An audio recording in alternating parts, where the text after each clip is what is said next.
Hi കൂട്ടുകാരെ, പുതിയൊരു വീഡിയോയിലേക്ക് എല്ലാവർക്കും സ്വാഗതം.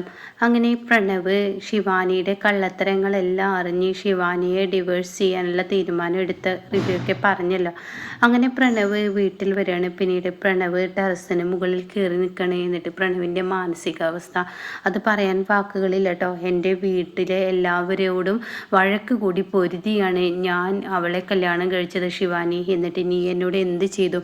6 മാസം എനിക്ക് കുഞ്ഞുങ്ങളുണ്ടെന്ന് പറഞ്ഞ് നീ എൻ്റെ കുഞ്ഞുങ്ങളുടെ ഓരോ പേരും പറഞ്ഞ് നീ എന്നെ പറ്റിച്ചിട്ട് ഇപ്പോൾ നീ എന്തിനാ ഇങ്ങനെയൊക്കെ എന്നോട് ചെയ്തത്? ഞാൻ എത്രമാത്രം നിന്നെ സ്നേഹിച്ചിരുന്നു. എൻ്റെ വീട്ടുകാരെ എത്രയോ എതിർത്തിട്ടും ഞാൻ നിന്നെ പൊരുതി വിവാഹം കഴിച്ചതാണ്. എന്നിട്ട് നിന്നിൽ നിന്ന് എനിക്ക് എന്താ കിട്ടിയത് എന്നൊക്കെ പ്രണവ് ഇങ്ങനെ പറയുന്നുണ്ട് കേട്ടോ. അതേസമയം പ്രണവിൻ്റെ മാനസിക നില തെറ്റിക്കൊണ്ടിരിക്കുകയാണ്. പ്രണവ് പറയുന്നുണ്ട്, നല്ലൊരു കുടിയനായി മാറിയിട്ടുണ്ടാവും പ്രണവ്. കാരണം 6 മാസം കാത്തിരുന്ന കുഞ്ഞ് താൻ വിഡ്ഢിയായി പോയതിനെ ഓർത്ത് പ്രണവിന് വല്ലാത്ത ദുഃഖം തന്നെയാണ് കേട്ടോ. അങ്ങനെ പ്രണവ് പിന്നീട് ഇനി ഈ ഭൂമിയിൽ എനിക്ക് ജീവിക്കാൻ കഴിയില്ല. എൻ്റെ ഭാര്യനെ ചതിച്ചതിലല്ല, എൻ്റെ വീട്ടുകാരെ വെറുപ്പിച്ച് അവളെപ്പോലെ ഒരു താടകയെ ഞാൻ കല്യാണം കഴിച്ചു. അത് വേണ്ടായിരുന്നു. അതിനെ ഓർത്ത് അതിൻ്റെ പേരിൽ എൻ്റെ ഏട്ടനും ഏട്ടത്തി എത്രമാത്രം വിഷമിച്ചു. അതുകൊണ്ട് എനിക്കൊരു ജീവിതം വേണ്ടെന്ന് പറഞ്ഞിട്ട് പ്രണവ് ടെറസിന് മുകളിൽ നിന്ന് താഴോട്ട് വീഴാണ് കേട്ടോ. ഇത് പാറു കാണുന്ന ഒരു സ്വപ്നമായിരിക്കും. ഒരിക്കലും പ്രണവ് മരിച്ചിട്ടൊന്നും ഉണ്ടാവില്ല. അങ്ങനെ പാറു ഞെട്ടി ഉണരുകയാണ്. ഈ സമയം ശബ്ദം കേട്ട് നിധിയാണ് കേട്ടോ. നിധി അങ്ങോട്ടേക്ക് വരികയാണ്. അപ്പം നിധി വന്നിട്ട്, എന്താ അമ്മ, എന്തിനാ അമ്മ നിലവിളിച്ചതെന്ന് പറയുമ്പോൾ, എൻ്റെ മോൻ എവിടെ, പ്രണവ് എവിടെ എന്ന് പറയാനിട്ട്, എന്താ അമ്മേ, എന്താ ഈ പറയുന്നത്? പ്രണവ് അവിടെ റൂമിലുണ്ടാവും, ഞാൻ പോയി നോക്കട്ടെ, ഹിത വരുന്നു എന്ന് പറഞ്ഞിട്ട് പ്രണവിൻ്റെ റൂമിൽ പാറു പോയി നോക്കണം കേട്ടോ. ആ സമയം പ്രണവിനെ അവിടെ കാണുന്നില്ല. അത് കാണുന്നതിനോട് കൂടി പാറുവിന് ടെൻഷനാവാണ്. പിന്നീട് പാറു ടെറസിന് മുകളിലോട്ട് ഓടിച്ചെല്ലാണ്. പ്രണവ് എവിടെ നിന്നാണോ സ്വപ്നത്തിൽ വീഴാൻ പോയത് അവിടെ നിന്ന് തന്നെ അവിടോട്ട് ചെല്ലുകയാണ്. അപ്പോൾ ആ സമയം അവിടെ നിന്ന് നോക്കുമ്പോൾ, താഴോട്ട് നോക്കുമ്പോൾ അവിടെ നിന്നും പ്രണവില്ല കേട്ടോ. അപ്പോൾ താൻ കണ്ടതൊരു സ്വപ്നം തന്നെയാണെങ്കിലും ഇതെന്തിൻ്റെ ഒരു സൂചനയാണെന്ന് പാറുവിന് മനസ്സിലാവാണ് കേട്ടോ. അപ്പോഴേക്കും നിധി ഓടിക്കേറി വരികയാണ്. എന്താ അമ്മേ, എന്താ പറ്റിയതെന്ന് ചോദിക്കുമ്പോൾ, മോളെ, ഞാനൊരു സ്വപ്നം കണ്ടു. എൻ്റെ കുഞ്ഞ് അപകടത്തിലോട്ട് പോകുന്നത്, എൻ്റെ മകൻ ആത്മഹത്യ ചെയ്യാൻ ശ്രമിക്കുന്ന സ്വപ്നം. എൻ്റെ അമ്മയെ സ്വപ്നത്തിൽ അങ്ങനെ പലതും കാണും, അതൊക്കെ ഇപ്പോൾ യാഥാർത്ഥ്യമാവണമെന്നുണ്ടോ എന്നിങ്ങനെ ചോദിക്കുമ്പോൾ ഉടൻ തന്നെ പറയാണ്, എൻ്റെ മകൻ എന്തോ വരാനിരിക്കുന്നു. അവൻ്റെ മനസ്സ് തകർന്ന് നീയും കണ്ടതല്ലേ, 24 മണിക്കൂറും അവന് കുടിച്ചിട്ടാണ് നടക്കുന്നത്. അതുകൊണ്ട് തന്നെ എനിക്കെൻ്റെ മോനെ ഇപ്പം കാണണമെന്ന് പറഞ്ഞ് വാശി പിടിക്കുമ്പോൾ, ഗൗതം എന്താണ് ഇവിടെ ബഹളം എന്ന് ചോദിച്ച് ഗൗതം വരികയാണ് കേട്ടോ. ഗൗതമിനെ കാണുന്ന പാറു ഉടൻ തന്നെ പറയണേ, എൻ്റെ മോന് എന്തോ ആപത്ത് വരുന്നു, അതുകൊണ്ട് തന്നെ നീ എൻ്റെ മകനെ ഒന്ന് കാണിച്ചു കൊണ്ടിടാ, എനിക്കെൻ്റെ പ്രണവിനെ ഈ സമയം കാണണം. അതിനെന്താ അമ്മേ, പ്രണവിനെ ഞാൻ വിളിച്ചു നോക്കട്ടെ എന്ന് പറഞ്ഞിട്ട് ഫോണിലൂടെ വിളിച്ചു നോക്കുമ്പോൾ ഫോൺ അടിക്കുന്നില്ല കേട്ടോ.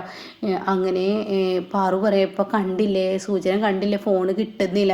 അപ്പോൾ അതിനർത്ഥം എന്താണ്? അവനെവിടെ, അവനെന്തോ ആപത്ത് സംഭവിച്ചിരിക്കുന്നു. എൻ്റെ പാറു വെറുതെ ദേഷ്യം പിടിപ്പിക്കല്ലേട്ടോ എന്നെ.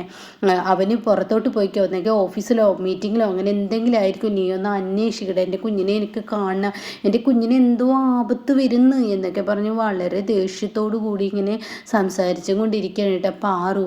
അപ്പോൾ ഈ സമയം പ്രണവിനെ ഇങ്ങനെ കാണിക്കുന്നുണ്ട്. പ്രണവ് ഇങ്ങനെ ബൈക്ക് ഓടിച്ച് പോവാണ്. കുടിച്ച് ലക്ക് കെട്ടാണ് പ്രണവ് ബൈക്ക് ഓടിക്കുന്നത്. അപ്പോൾ പ്രണവ് പറയുന്നുണ്ട്, ഈശ്വര, അവളെ പോലെ ഒരു വൃത്തികെട്ടവളെ എൻ്റെ ജീവിതത്തിലോട്ട് എന്തിനാണ് കൊണ്ടുവന്നത്? എന്നെ ഇത്രയും പറ്റിച്ചത്. നാട്ടുകാരുടെ മുന്നിൽ എനിക്കൊന്ന് തല ഉയർത്തി നടക്കാനും കൂടി പറ്റുന്നില്ല. കൂടെ കിടക്കുന്നവളുടെ ഗർഭം അറിയാത്തവനോ എന്ന് പറഞ്ഞ് പരിഹസിക്കുന്ന ഒരു ഭർത്താവായി മാറിയില്ലേ? ഇനിയില്ല, ഇനി എനിക്ക് അവളെ കൊല്ലണം. എനിക്ക് അവളെ കൊന്നെങ്കിൽ മാത്രമാണ് എൻ്റെ ജീവിതത്തെ സമാധാനം കിട്ടുള്ളൂ. അവളൊറ്റൊരുത്തിയെ ഞാൻ ഒന്നും ചെയ്യാതെ വിട്ടു കഴിഞ്ഞാൽ നാട്ടുകാരുടെ പുച്ഛം ഞാൻ കാണേണ്ടി വരുമെന്ന തീരുമാനത്തിൽ പ്രണവ് ദേഷ്യത്തോടു കൂടി ശിവാനിയുടെ അരികിലോട്ട് പോവാണ് കേട്ടോ. ഈ സമയം പ്രണവ് ഇങ്ങനെ കുടിച്ചിലൊക്കെ ഇട്ട് ബൈക്ക് ഇങ്ങനെ വിളഞ്ചും കൊണ്ടിരിക്കുകയാണ്. ബൈക്ക് നല്ലപോലെ ഒന്ന് ഓടിക്കാൻ പോലും പ്രണവിന് കഴിയുന്നില്ല. കണ്ണൊക്കെ മങ്ങി വരുന്നുണ്ട്.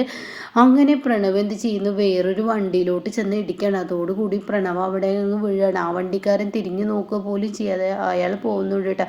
അപ്പോഴേക്കും പ്രണവിൻ്റെ നെറ്റി ചെറുതായി ഒന്ന് പൊട്ടി ആ ബൈക്കിൽ പകുതി കാല് കിടക്കുന്നുണ്ടാവും. പ്രണവ് താഴോട്ട് വീണ് കിടക്കുകയാണ് കേട്ടോ. അങ്ങനെ ജനങ്ങളൊക്കെ അയ്യോ അയ്യോ എന്ന് പറഞ്ഞ് ഓടിക്കൂടുന്നുണ്ട്. പക്ഷേ തല പൊന്തിക്കുമ്പോഴേക്കും പ്രണവിൻ്റെ ബോധം നഷ്ടപ്പെടുന്നു കേട്ടോ. പിന്നീട് ആളുകളൊക്കെ എന്താണിത് കുടിച്ച് ലെക്ക് കെട്ട് ബൈക്ക് ഓടിക്കുന്ന ഇന്നത്തെ പിള്ളേർക്കൊന്നും എങ്ങനെ എന്ത് പറഞ്ഞു കൊടുത്താലും മനസ്സിലാവില്ല. അതുകൊണ്ടാണ് ഇങ്ങനെയുള്ള ആക്സിഡൻറ്റ് ഉണ്ടായത്. എന്തായാലും ഇത് വലിയ പ്രശ്നമുള്ള കേസായിരിക്കും. ഇനിയിപ്പോൾ തൊട്ട് കഴിഞ്ഞാൽ മറ്റുള്ളവർക്ക് അത് പ്രശ്നമാവുമോ എന്നൊരു പേടിയും അവരിലുണ്ട് എന്നൊക്കെ പറഞ്ഞിട്ട് അവർ പരസ്പരം അങ്ങോട്ടും ഇങ്ങോട്ടും ഇങ്ങനെ പറഞ്ഞുകൊണ്ടിരിക്കുകയാണ് കേട്ടോ. ആ സമയം അവിടെ ഈ പ്രണവിനെ, അതായത് ഗൗതമിനെയും പ്രണവിനെ കരഞ്ഞ SI ഉണ്ട് കേട്ടോ. അയാളതിനെ നടന്നു പോവുമായിരിക്കും. അപ്പോൾ ആളുകൾ തടിച്ചു കൂടി നിൽക്കുന്നത് കണ്ടതുകൊണ്ട് തന്നെ അങ്ങോട്ടേക്ക് പോവാണ്. എന്താ ഇപ്പോൾ ഇത് ഇവിടെ ഇങ്ങനെ ആളുകൾ തടിച്ചിട്ടുള്ളത് എന്നറിയാൻ വേണ്ടി, എന്തിനാ ജനം കൂടി നിൽക്കുന്നതെന്ന് അറിയാൻ വേണ്ടി മാറി നിന്ന് നോക്കട്ടെ എന്ന് പറയുമ്പോൾ, സാറേ അതൊരു ആക്സിഡൻറ്റ് കേസാണ്.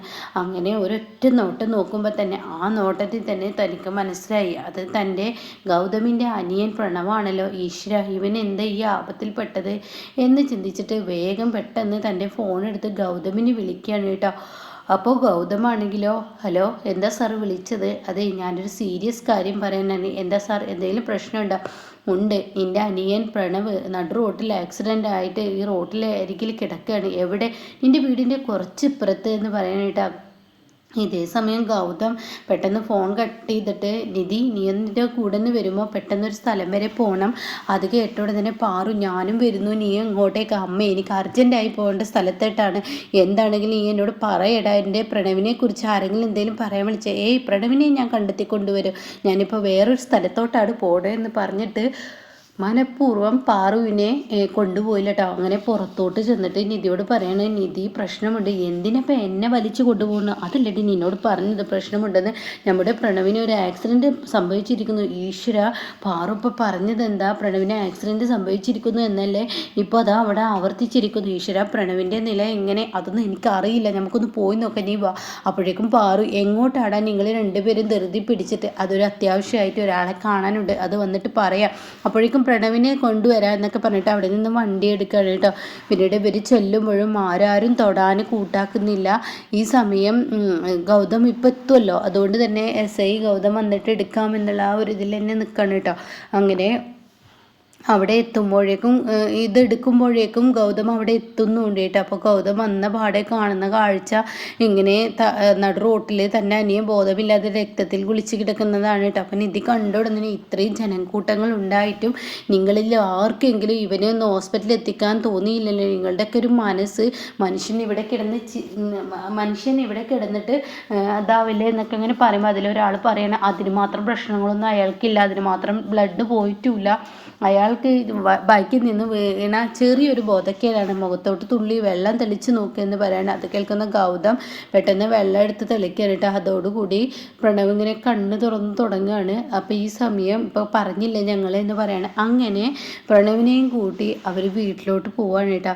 അപ്പോൾ ഇതേ സമയം പ്രണവിനോട് ചോദിക്കുമ്പോൾ പ്രണവ് പറയുന്നുണ്ട്, ഏട്ടത്തി, നിങ്ങളോട് എന്തെല്ലാം പാപങ്ങൾ എൻ്റെ ഭാര്യ ചെയ്തു. എൻ്റെ ഭാര്യയെ നിങ്ങളൊക്കെ, ഞാൻ എൻ്റെ ഭാര്യയാക്കിയവളെ നിങ്ങളൊക്കെ എതിർത്തിട്ടും നിങ്ങളുടെ ഒന്നും ഇഷ്ടമല്ലാതെ വിവാഹം കഴിച്ചതിൻ്റെ അർത്ഥം എന്താണെന്ന് ഇപ്പോൾ എനിക്ക് മനസ്സിലായി, എന്നോട് ക്ഷമിക്കണം എന്നൊക്കെ പറഞ്ഞിട്ട് പൊട്ടി കരയാണ് കേട്ടോ. അപ്പോൾ ഇങ്ങനെയൊക്കെ ഒരു എപ്പിസോഡ് വരാനുണ്ട്. ഇനി ഇതിൻ്റെ ബാക്കി റിവ്യൂ കേൾക്കാൻ താല്പര്യമുള്ളവർ ചാനൽ സബ്സ്ക്രൈബ് ചെയ്തിട്ടാൽ ഞാനിടുന്ന വീഡിയോയുടെ നോട്ടിഫിക്കേഷൻ എനിക്ക് ലഭിക്കും കേട്ടോ.